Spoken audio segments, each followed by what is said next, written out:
I mean, we're giving you more and more details, inshallah, within the episode. Now, it is an absolute honor to be talking with our guest for today, Dr. Muhammad Omar, who is the CEO of VirtuPort. So welcome to the program. Thank you. It's a pleasure to be here. I mean, it's an absolute honor. So tell us, first of all, what is VirtuPort?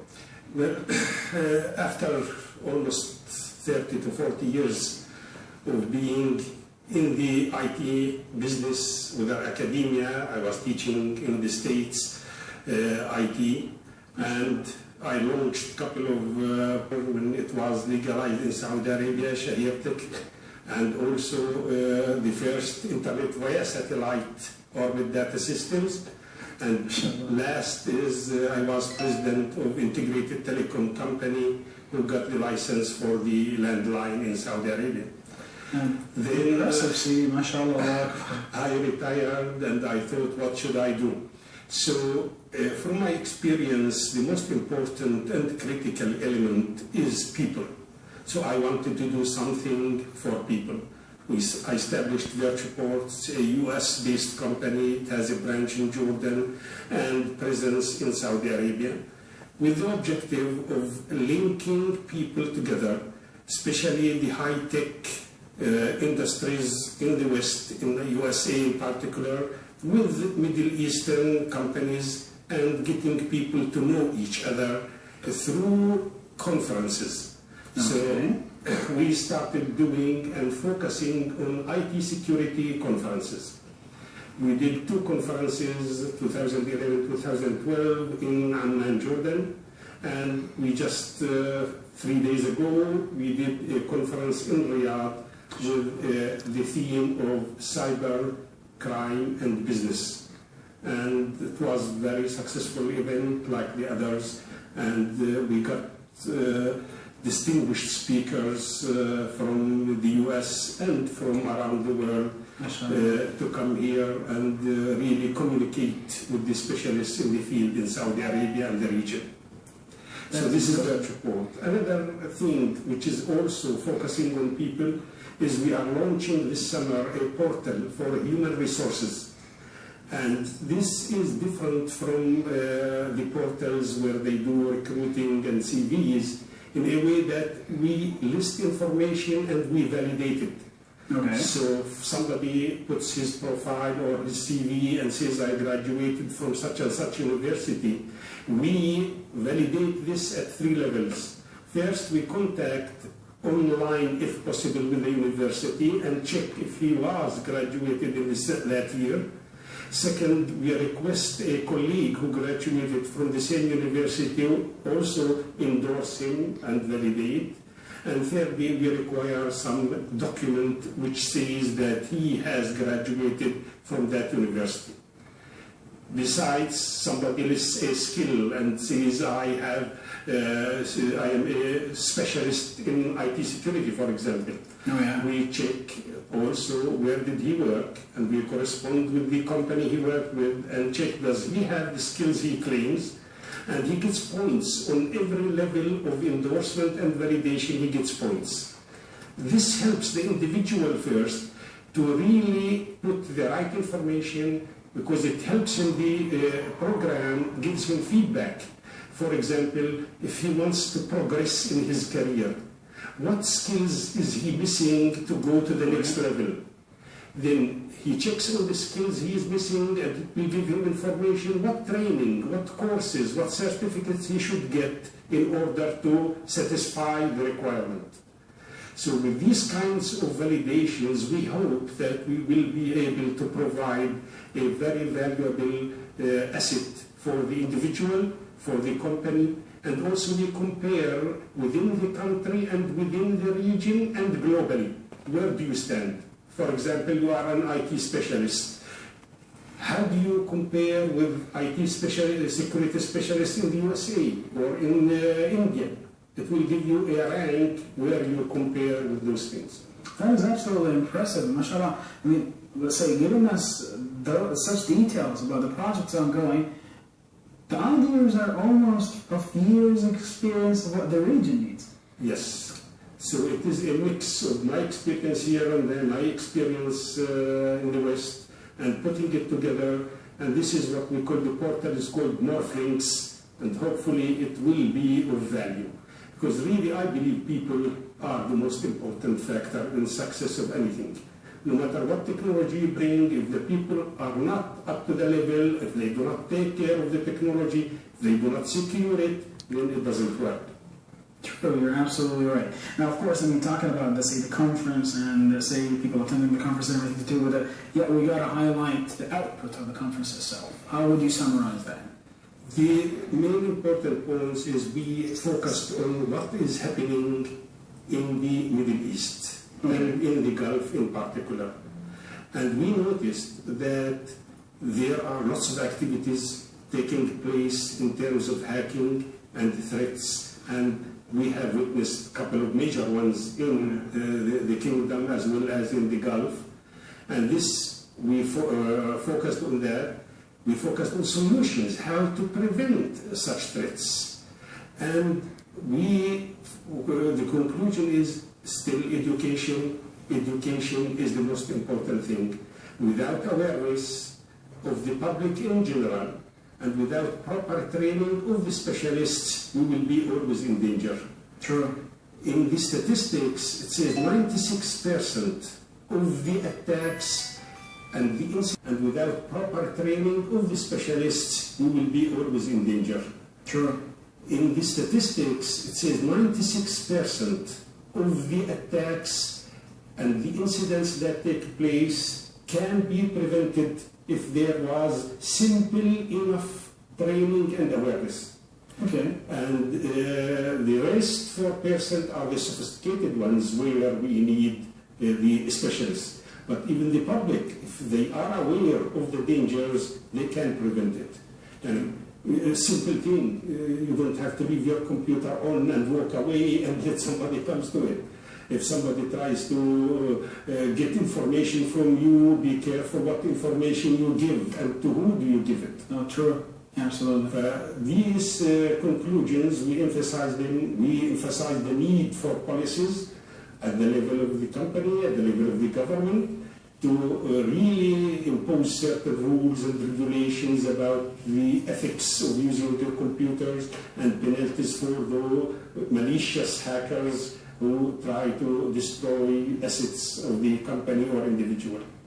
That's brilliant, mashallah. We'll do our first report. Let's go with that first report. After that, we'll come and hopefully come back and talk more about officially the cores of what you're doing. So, whether we have formats or even we're creating our own threats. Supposedly, if we're talking about viruses, the viruses aren't such a major risk at the moment. What's the risk is Trojans as well as your information is risk. I mean, supposedly your privacy being a risk, computers without securities, or as well networks in major corporations without securities. So there's major awareness to be done regarding what's the new threats that we should be careful for. Isn't that correct? Yes, certainly that is true. It's a very dynamic environment.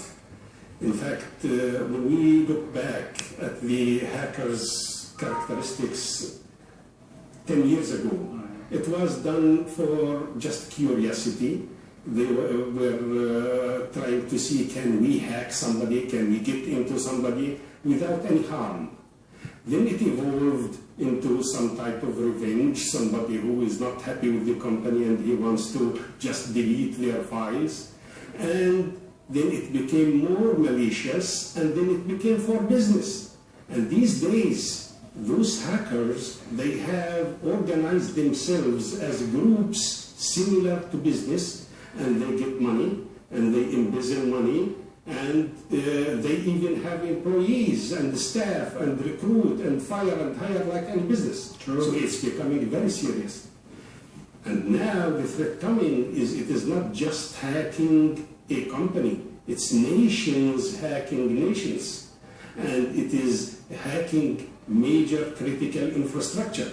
Imagine somebody, whether it's a nation or a hacking group, goes into a industrial control system, which, let us say, controls and regulates the flow of water, and go into there and go into the programs and make changes in the programs such that the mix of chlorine with the water ratio changes. Imagine what impact it will have.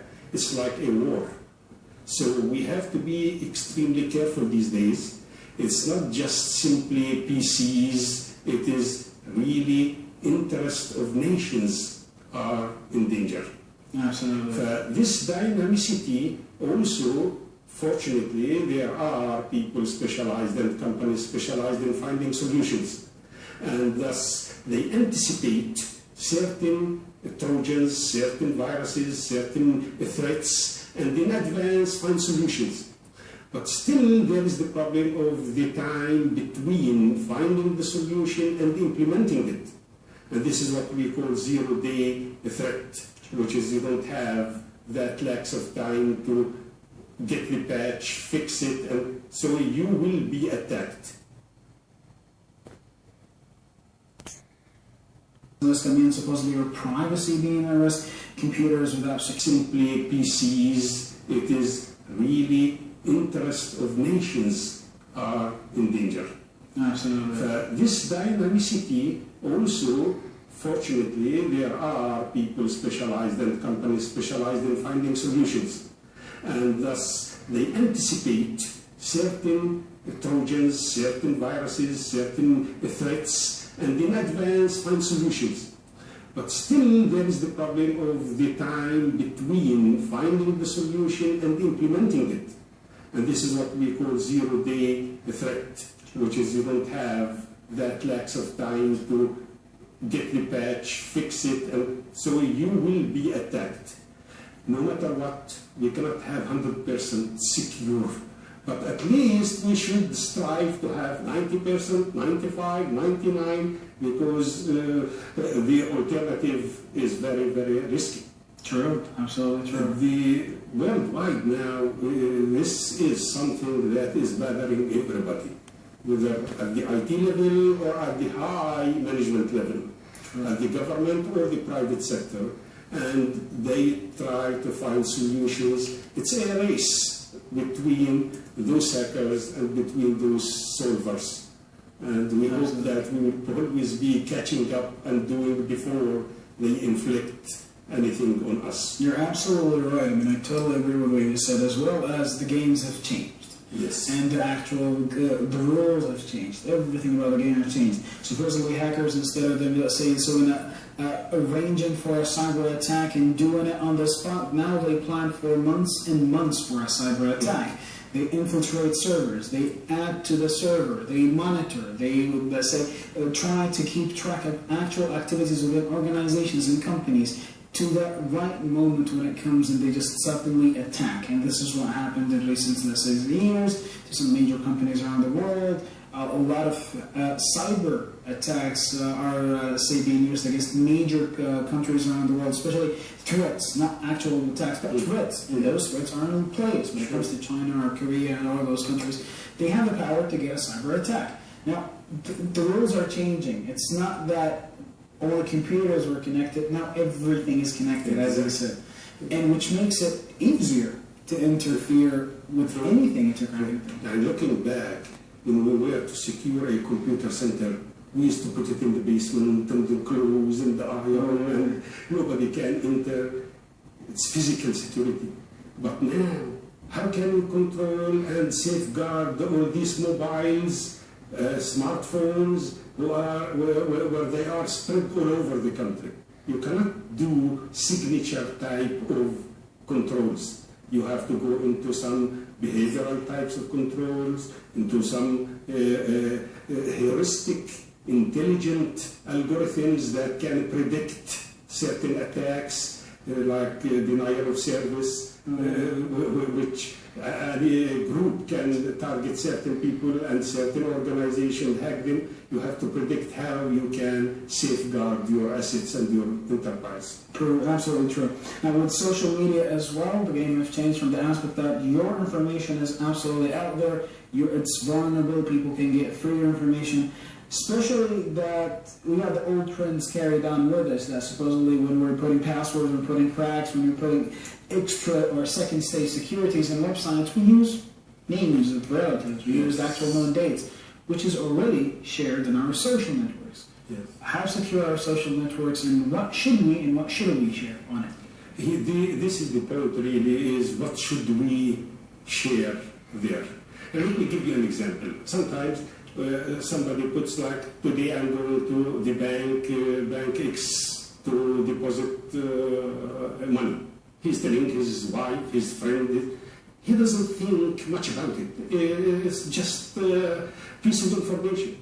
Somebody following him can know, for example, his name, his family's name, his bank, and through some other means he can know his bank account, and thus he can hack the bank knowing the bank account.